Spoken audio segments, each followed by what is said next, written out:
नमोस्तु मनश्री, नमोस्तु मनश्री, नमोस्तु मनश्री। पहले प्रश्न के लिए उपस्थित हों doctor professor doctor Abhayji Jain Khategaon. नमोस्तु गुरुजी, त्रैवार नमोस्तु नमोस्तु नमोस्तु। मेरा प्रश्न यह है महाराज जी, वर्तमान समय में मैं देश में और प्रदेश में देख रहा हूँ, मैंने स्वयं भी अनुभव किया है कि वर्तमान समय में सदाचारी व्यक्ति दुखी है और दुराचारी व्यक्ति सुखी है। ऐसा क्यों, कारण बताएं। मैं नहीं मानता। ओम, सदाचारी दुखी और दुराचारी सुखी कतई संभव नहीं। हो सकता है दुराचारी व्यक्ति संपन्न हो और सदाचारी विपन्न हो, ये तो मैं मान लूँगा, लेकिन दुराचारी सुखी और सदाचारी दुखी कतई नहीं मानूंगा। हाँ, जिन्हें देखकर आप ये सवाल उठा रहे हो वो आपको सुखी दिखते जरूर हैं, पर थोड़ा उनके जीवन में झांक कर देखो, भीतर से तबाही मिलेगी। उनके पास पैसा होगा, रुपया होगा, रुतबा होगा, प्रभाव होगा, प्रतिष्ठा होगी, धाक होगी, धौंस होगी, सब कुछ होगा, पर शांति नहीं होगी। वो तनाव में जीते मिलेंगे, सैकड़ों उनके प्रतिद्वंदी होंगे, जिनके डर से वे हमेशा घबराए रहते होंगे। घर परिवार में आपस में संबंधों में मधुरता नहीं होगी, या तो संतान होगी नहीं, होगी तो नालायक होगी, शरीर का स्वास्थ्य ठीक नहीं होगा, कुछ ना कुछ परेशानियां जरूर होगी। समझ गए? वो दिखते हैं, होते नहीं हैं। और जो सच्चे अर्थों में सदाचारी है ना, दूसरे शब्दों में कहूँ कि यदि वो धर्मी है तो उसके पास कुछ भी नहीं होगा, पर खुशी जरूर होगी। महाराज जी नमस्ते। अब बताओ, सुख का प्रतिमान क्या है? पैसा और पावर या मन की प्रसन्नता? बोलो। मन की प्रसन्नता। अब बताओ, ज्यादा प्रसन्न कौन रहता है? सदाचारी। सवाल बदल देना आप। नमस्ते महाराज जी, नमस्ते। उपस्थित हो श्रीमान संजू जी, सलोनी जी, मेहता रोड, नागौर। नमस्ते गुरुवर। सर, ये मेरा प्रश्न मेरी भाभी संतोष भाभी और सुमन भाई की तरफ से है। महाराज श्री, क्या गाड़ी कार आदि में भाव पूजा करनी चाहिए क्या? देखो, पूजा पाठ नहीं करोगे तो गप सड़ाका करोगे, उनसे तो अच्छा है भगवान का नाम ही तो ले रहे हो, लेते रहना चाहिए। एक सलाह दूं, आप लोग जितनी भी यात्रा करने वाले हो, चाहे ट्रेन से करो या प्लेन से या बस पे या अपनी कार से, कभी भी दुर्घटना हो सकती कि नहीं हो सकती?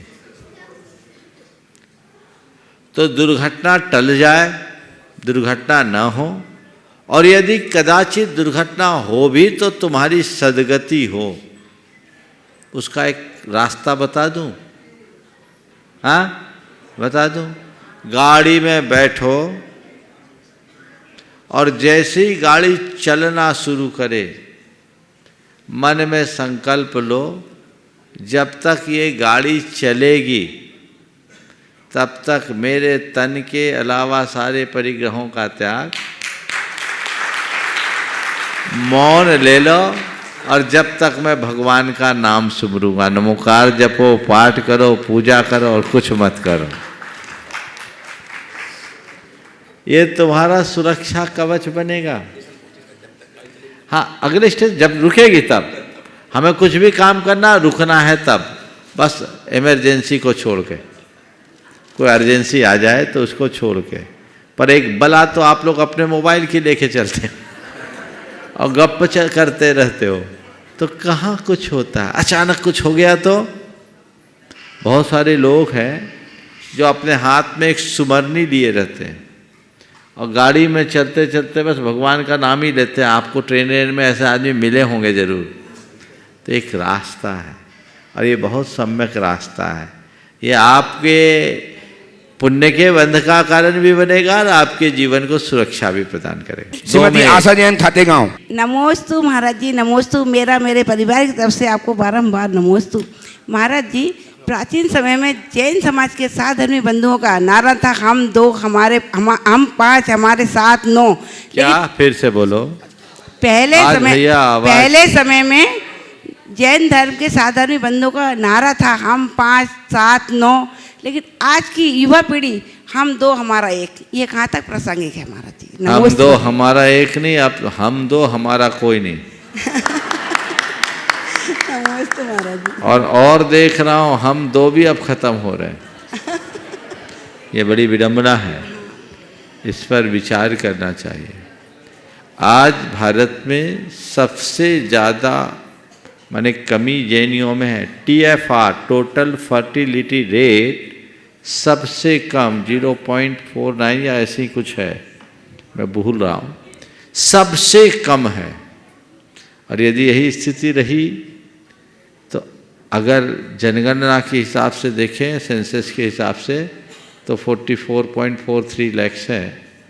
धीरे धीरे ये भी खत्म हो जाएगी। इसलिए अपनी संतति को बढ़ाइए ताकि संस्कृति बनी रहे।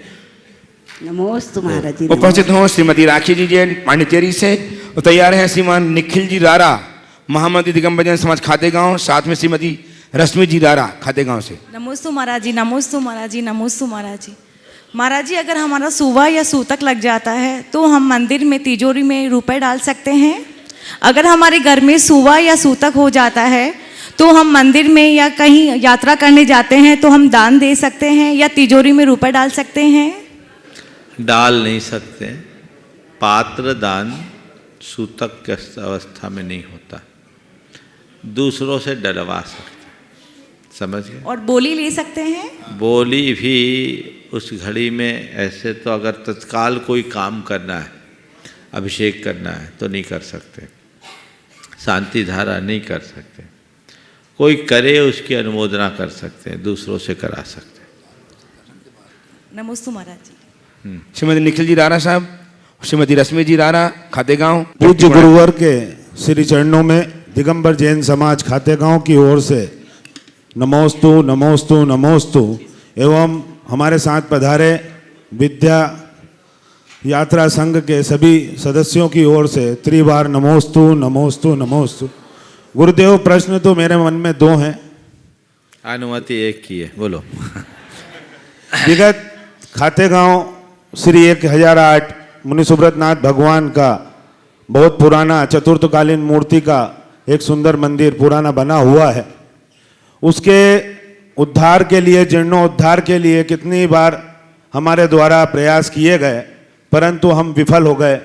अतः इस हेतु सकल दिगंबर जैन समाज खातेगांव ऐसा क्या करे कि वो श्री 1008 मुनि सुब्रत नाथ भगवान अपने भव्य जिनालय में स्थापित हों, जिससे हमें कुछ गौरव महसूस हो कि हमने हमारे मूल नायक भगवान को उच्च वेदी पर विराजमान किया। देखिए, खातेगांव तो बड़ा पुण्यशाली स्थल है, परम पूज्य गुरुदेव की कृपा से अभिसिंचित है।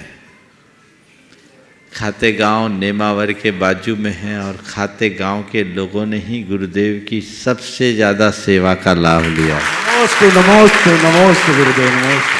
इतने भाग्यशाली, इतने पुण्यशाली लोगों के मंदिर में उसके पुनरुद्धार की बात के लिए यहाँ सवाल उठना मुझे समझ में नहीं आता। अरे तुम लोग तो इतने सक्षम हो, तय कर लो तो दूसरे दिन काम शुरू हो जाए। आचार्य गुरुवर श्री विद्यासागर जी महामुनि राज की। गुरुदेव के पास जाओ, उनसे आशीर्वाद लो। ऐसे भी वो मेरे ज्यूरिडिक्शन से बाहर है, वो तो सब केंद्र शासित एरिया है ना।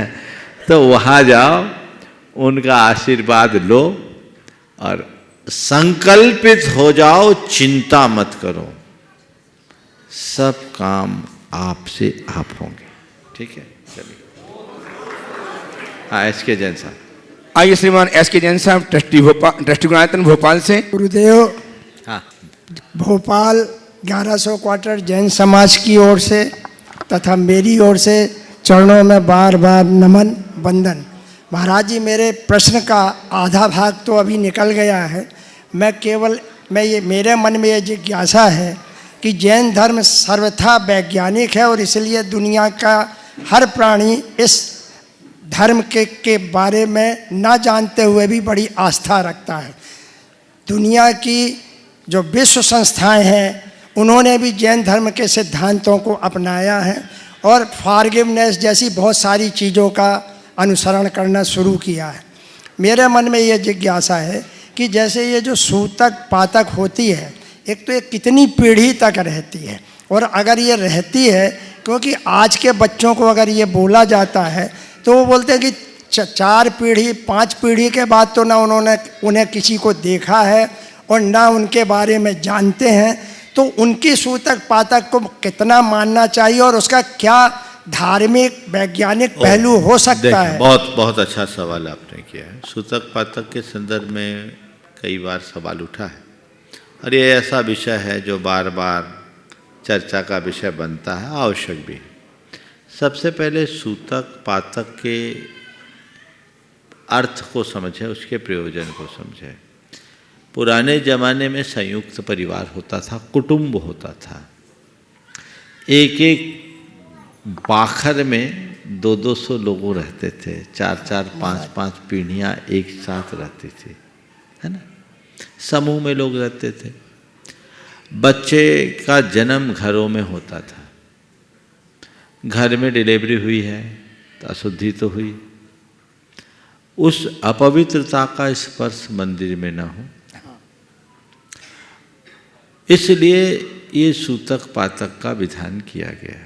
किसी की मृत्यु हुई तो उस व्यक्ति के प्रति जुड़ाव भी रहता था, मन में दुख होता था।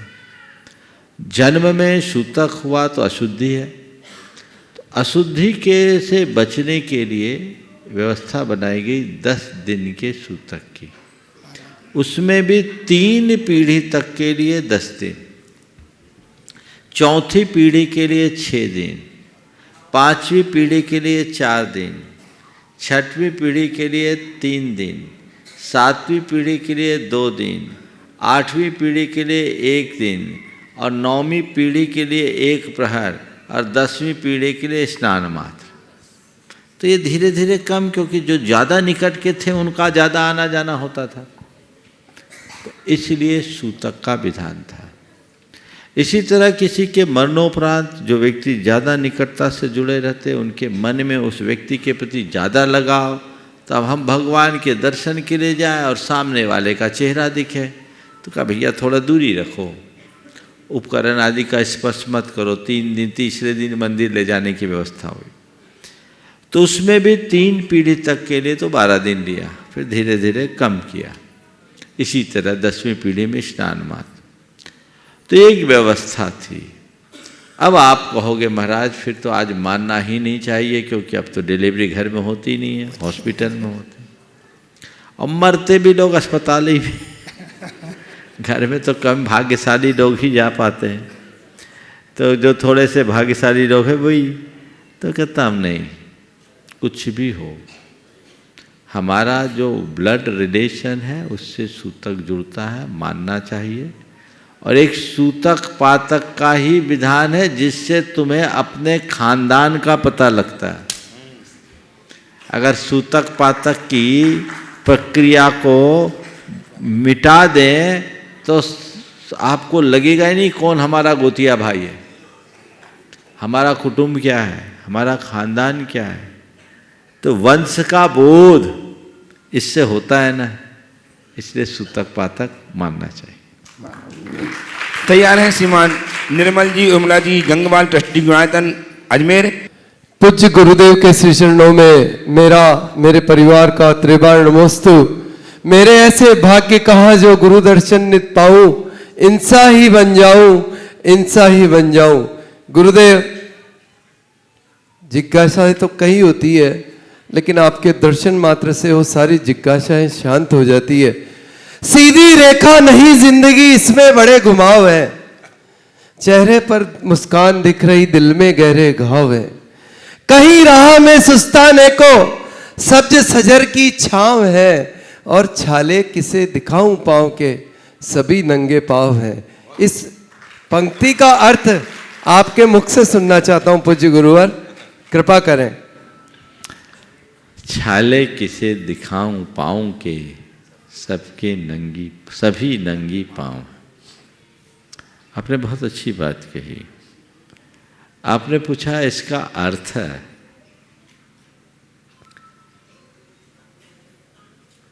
इसके अर्थ में मैं ज़्यादा कुछ नहीं कहूँगा।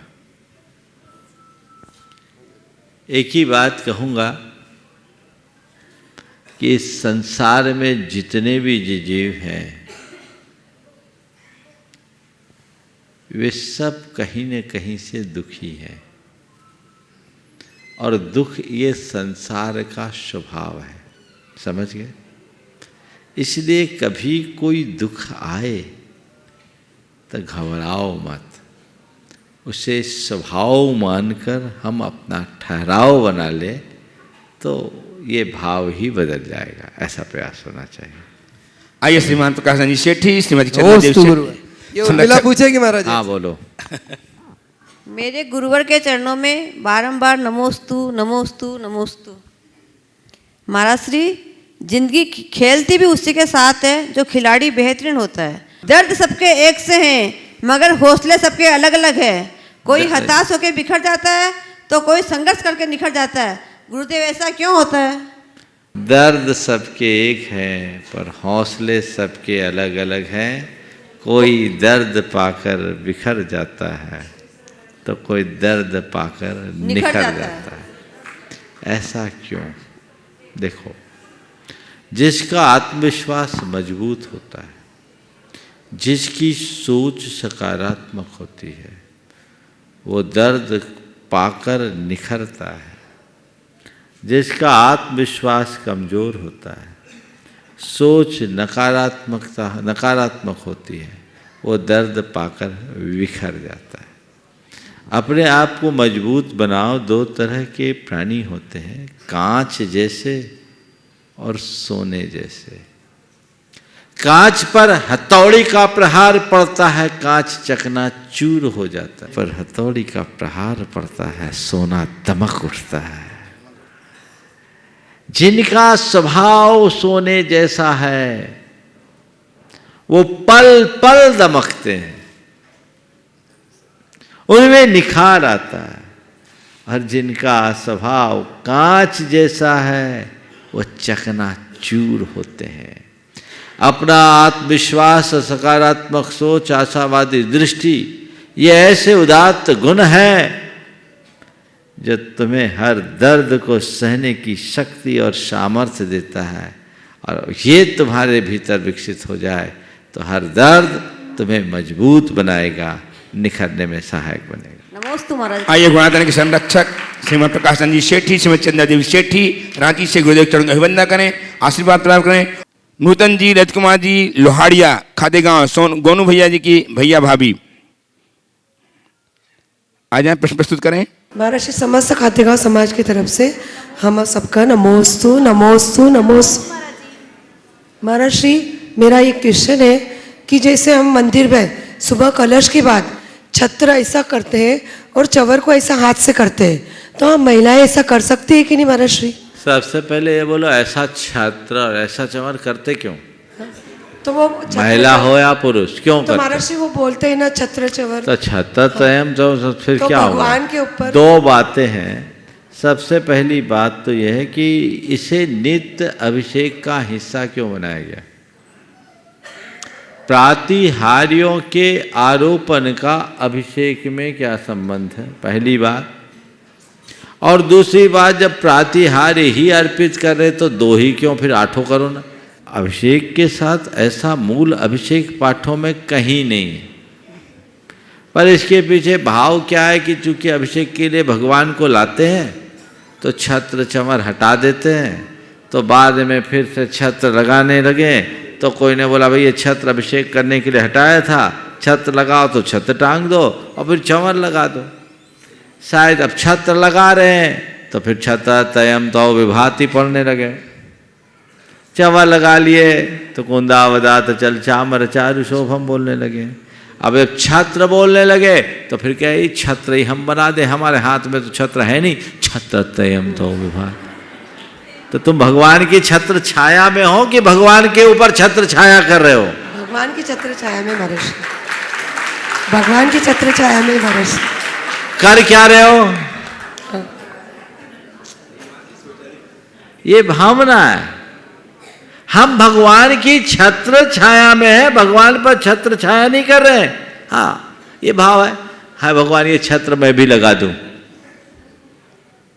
चंवर तो ये है। तो ऐसा करने की कोई जरूरत नहीं है।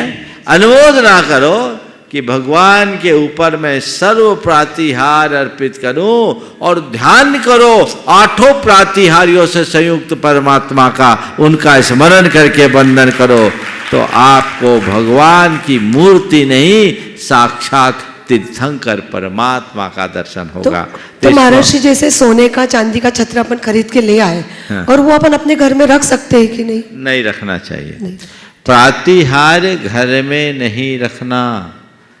कहीं ऐसा तो नहीं है कि लोग रोज है मंदिर से, घर से मंदिर छत्र ले जाते हैं, ऐसा करते हैं वापस ले आते हैं। अरे तुमने प्रातिहार जब मंदिर में समर्पित कर दिया तो तुम्हारा कहां बचा? तुमने भगवान को समर्पित किया कि नहीं किया? हाँ किया महर्षि। तो जो चीज भगवान को समर्पित कर दी घर ले आओगे।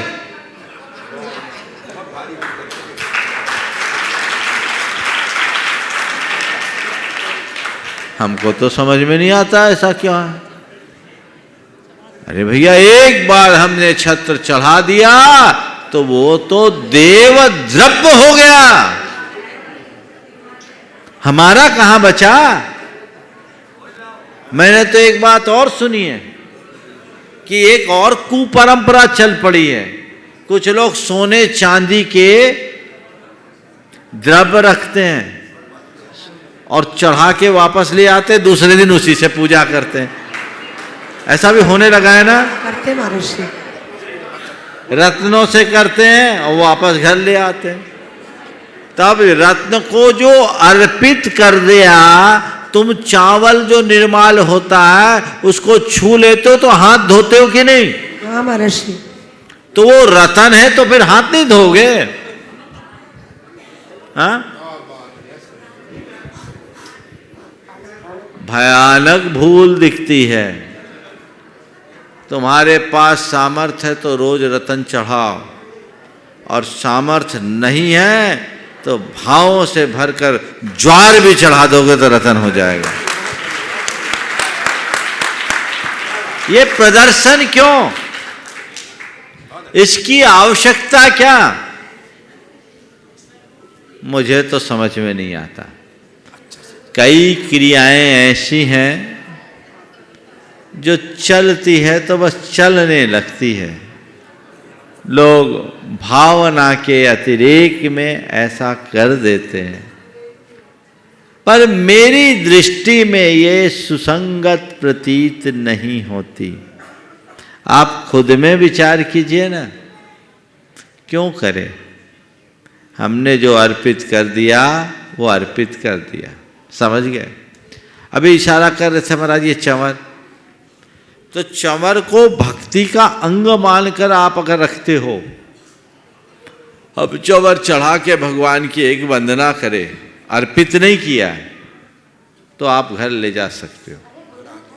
अर्पित कर दिया चंवर तो घर नहीं जाएगा, और अपने उपकरण के रूप में आपने चंवर रखा तो उसे घर ले जाने में दोष नहीं है।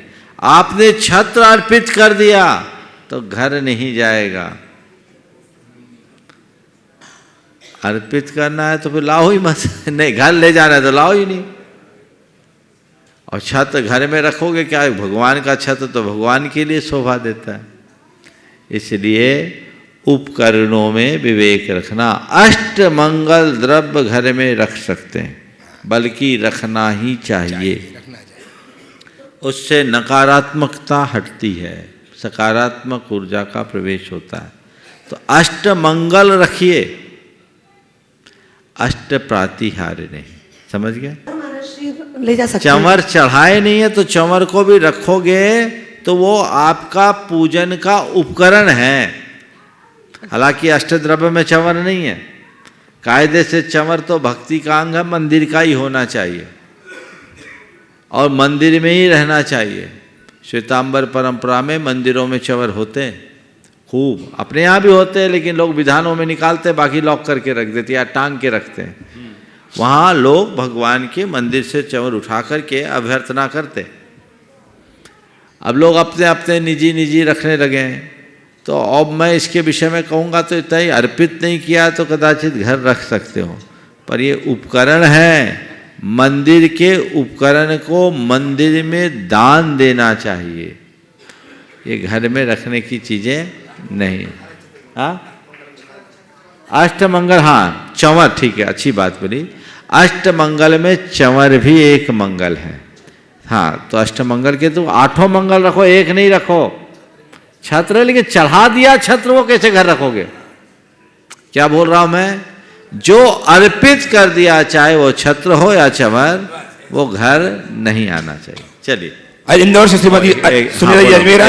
हाँ बोलो, अपना नाम बोल दो। सोनाली लुहाड़िया। हमारा प्रश्न है महाराज जी, अनंग सरा जैसा तप, कैकई जैसा युद्ध में पति की सहायता, अनंतमती जैसा ब्रह्मचर्य, अंजना सती जैसा धैर्य, ब्राह्मी और सुंदरी जैसा पिता का स्वाभिमान, ये हम महिलाएं अपने जीवन में कैसे लाएं महाराज जी? बहुत सुंदर। अनंग सरा, कैकई, अंजना और ब्राह्मी सुंदरी, बहुत अच्छा कैरेक्टर आपने चुना।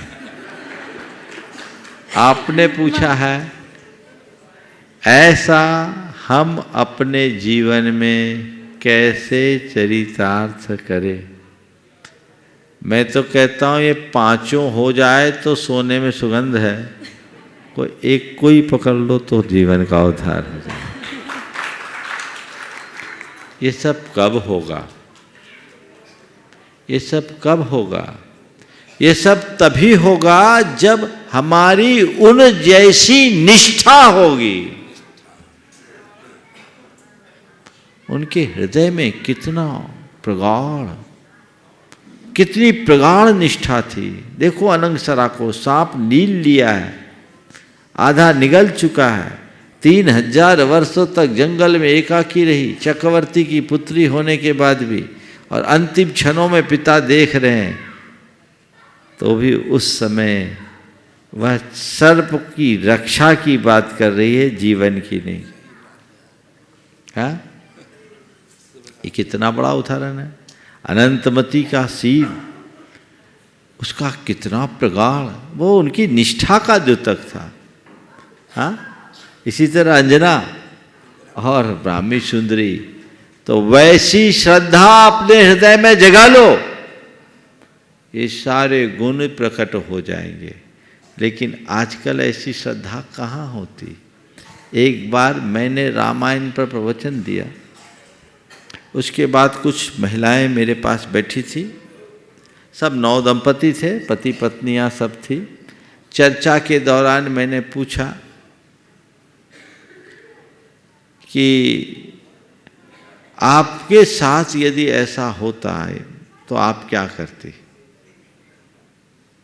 तो बोले महाराज जी, मैं तो अपने पति के साथ वन जाना पसंद करती। एक महिला ने बोला, मैं तो अपने पति के साथ वन जाना पसंद करती।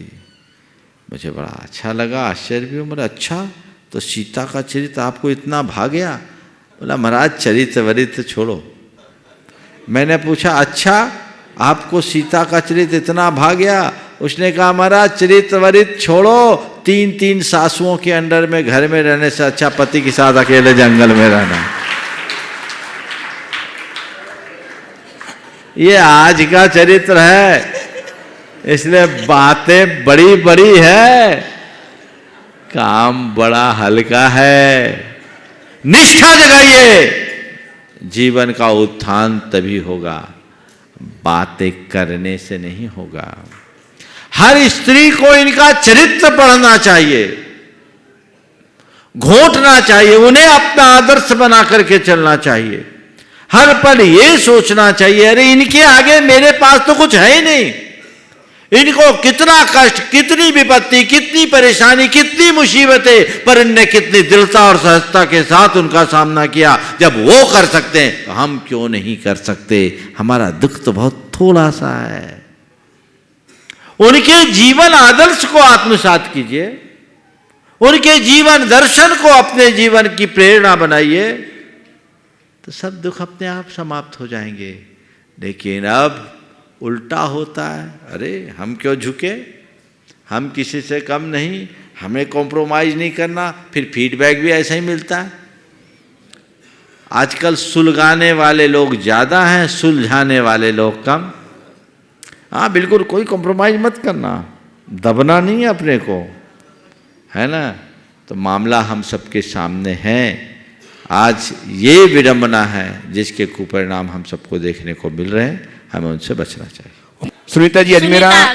मुनिश्री, किसी भी काम की सफलता के लिए धर्म जरूरी है या कर्म जरूरी है या हमारा भाग्य जरूरी है?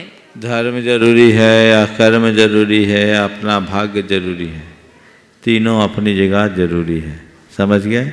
और जब सफलता के लिए लगो तो ये मत देखो क्या जरूरी है, जो साधन मिले सबको जरूरी समझकर लग जाओ, तभी सफल होगे।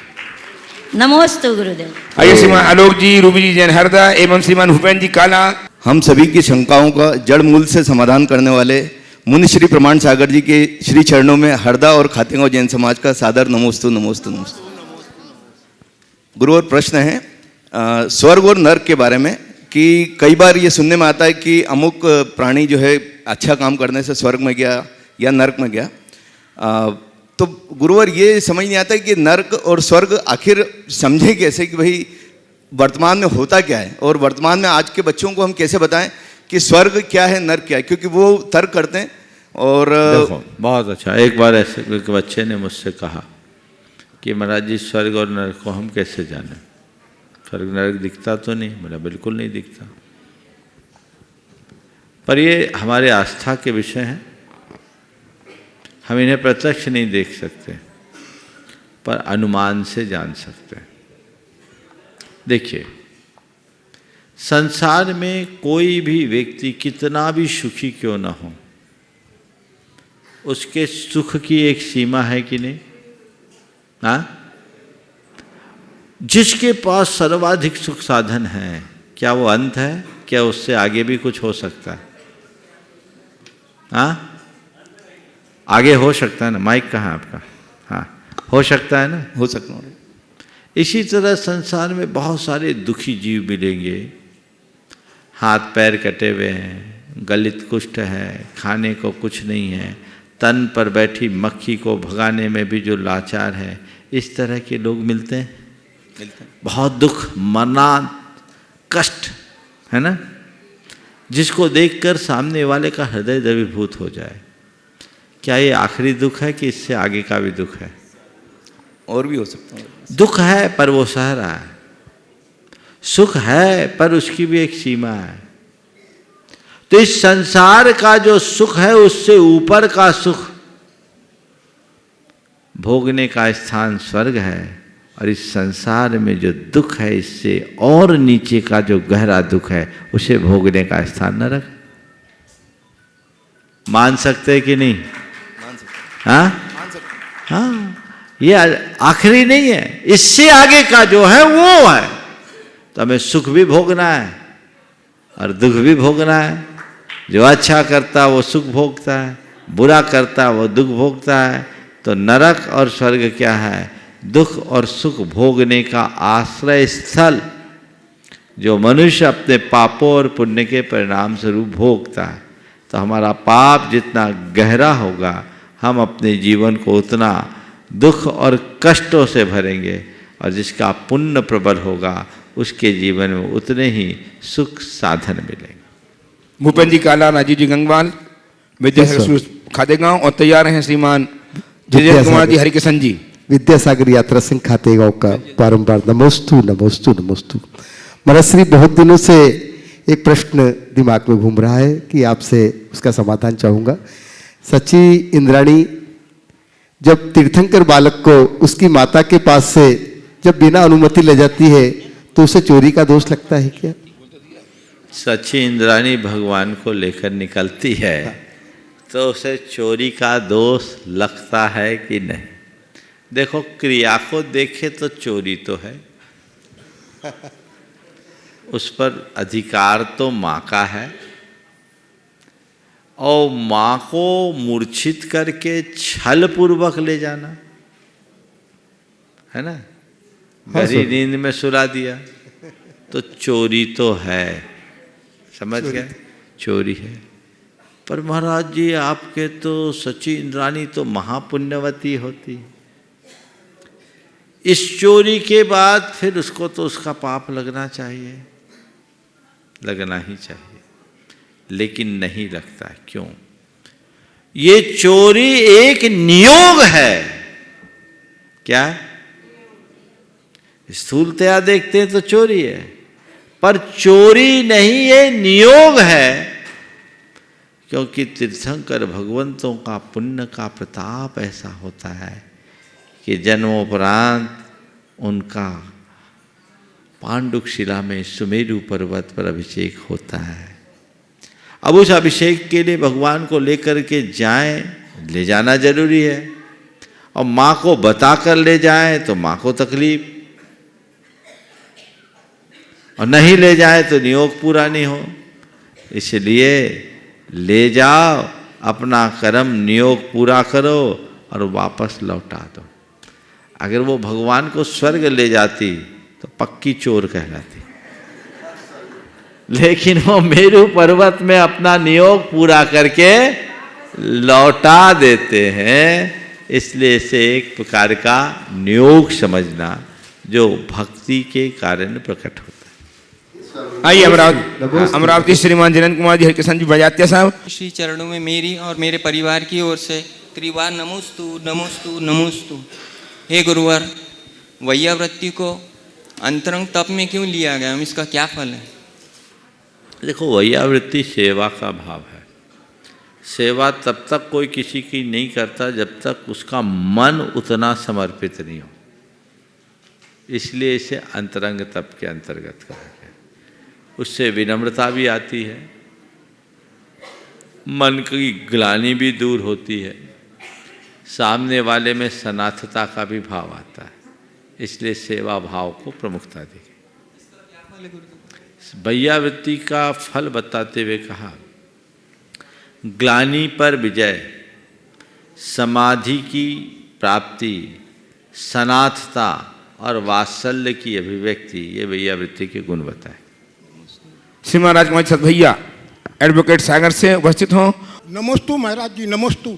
सागर दिगंबर जैन समाज और सतविद्या परिवार की ओर के आपके लिए बारंबार नमोस्तु नमोस्तु। महाराज जी, युग के आदि में भगवान आदिनाथ ने लोगों को अजाज अवस्था में असी मसी कृषि और शिल्प का उपदेश दिया था। उन्होंने जब दीक्षा ली तो इक्षुरथ से हाल लिया। तो अनादिकाल से मनुष्य शाकाहारी रहा है, उसका स्वभाव भी शाकाहारी है, परंतु युग के परिवर्तन के साथ आज दो तरह के मनुष्य पाए जाते हैं, एक शाकाहारी और दूसरे शाकाहारी के साथ मांसाहारी। तो महाराज जी, क्या मानव स्वभाव में बढ़ती हिंसा या उसमें स्वभावगत परिवर्तन या उसके स्वभाव में आई विकृतियों का ये परिणाम है क्या? कृपया समाधान कीजिए। बात सही है, मनुष्य प्रकृति से शाकाहारी है, इसमें कोई संशय नहीं है। समय काल के अनुसार परिवर्तन आया, ये उसका भटकाव है। इसलिए हमें चाहिए कि हम मनुष्यों को ये बताएं कि प्रकृति ने हमारी जो शारीरिक संरचना दी है वो शाकाहार के अनुकूल है। शाकाहारी और मांसाहारी प्राणी के शरीर में बहुत अंतर होता है, जैसे हमारे दांत और मांसाहारी के दांत में अंतर होता है। हमारे दांतों के जबड़े अलग होते हैं, मांसाहारी के दांत नुकीले होते हैं, हमारे दांत अपेक्षा के चपटे होते हैं। मांसाहारी प्राणी जीभ से पानी पीता है, हम जीभ से पानी नहीं पीते। जितने भी शाकाहारी हैं वो ओठों से पानी खींचते हैं। मांसाहारी प्राणियों की आंतें छोटी होती है, शाकाहारी प्राणियों की आंतें लंबी होती हैं, मांसाहारियों के नाखून बड़े होते हैं, तीक्ष्ण होते हैं, शाकाहारियों के नाखून बहुत अपेक्षाकृत कम नुकीले होते हैं और बड़े भी नहीं होते। तो ये कुछ ऐसे अंतर है जो इस बात को दर्शाते हैं कि प्रकृति ने हमें जो शरीर दिया है वो शाकाहार के अनुकूल है और हमें वही करना चाहिए। परम पूज्य गुरुदेव के चरणों में नमन अर्पित करते हुए यहीं पर विराम। बोलिए परम पूज्य आचार्य गुरुवर श्री विद्यासागर जी महाराज। जय जय जय।